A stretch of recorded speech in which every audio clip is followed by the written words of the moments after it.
Naririnig ko na yung lagaslas ng tubig. Ba, maganda ha? Teka, tingnan natin.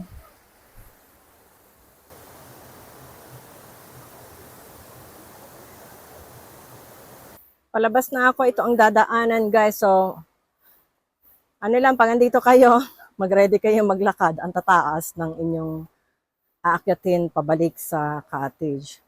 Yan, ganyan siya kataas. Pabalik na ako. Ang haba ng lalakarin. Napakalawak ng Gregoria. Villa Gregoria Resort. Yan ang mga madadaan ng pagpupunta kayo sa Batis.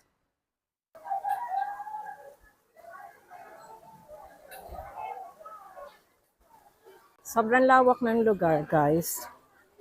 Marami ring swimming pool tapos malinis. Pero ang ano nila ngayon, nagbayad kami ng 200 per head.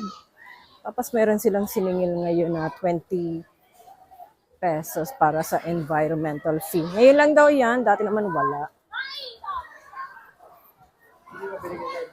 Tapos yung bata, libre. 3 feet pataas, may bayad na.